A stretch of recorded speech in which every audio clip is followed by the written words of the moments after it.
போன பதிவில் நம்ம பிரகலாதனை இந்த சிறையில் போடுறாங்க, அவனை சாகடிச்சிடலாம் அப்படின்னு சொல்லி முடிவு பண்ணின்னு பார்த்தோம்.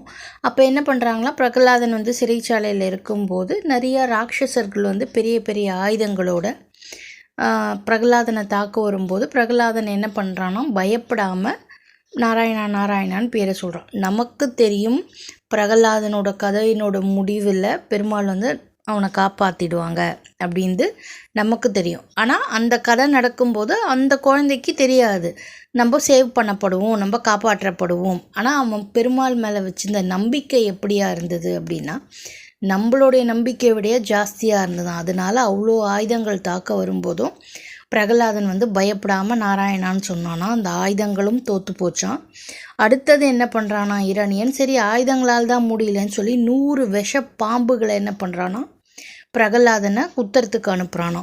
அந்த பாம்புகளெல்லாம் பிரகலாதனை கடித்தா கூட பிரகலாதனுக்கு விஷம் ஏறலையாம்.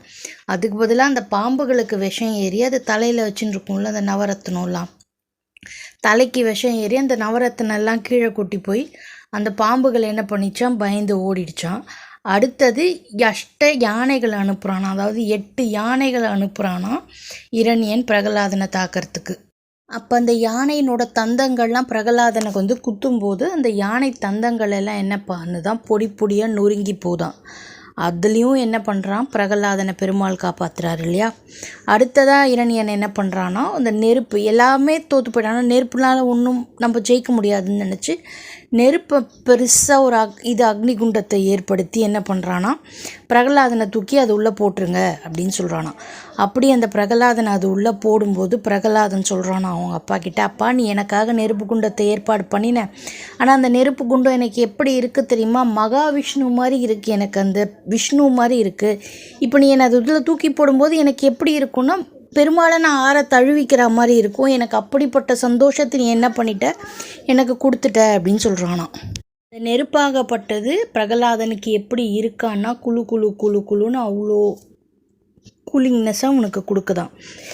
இப்போது இரணியன் ஃப்ரஸ்ட்ரேட் ஆகிறாராம். அதாவது அவனை மனசையும் மாற்றி இரணியாய நமகன்னு சொல்ல வைக்கவும் முடியல. சரி அதை தான் சொல்ல மாட்டேயே, உன்னை சாகவாத அடிச்சிடலாம், நான் நிம்மதியாக இருப்பேன்னு பார்த்து சரி நீ செத்து போடா அப்படி சொல்லி நிறைய டெக்னிக்ஸை ஃபாலோ பண்ணாலும் அதுலேயும் அவனை ஒன்றும் பண்ண முடியல.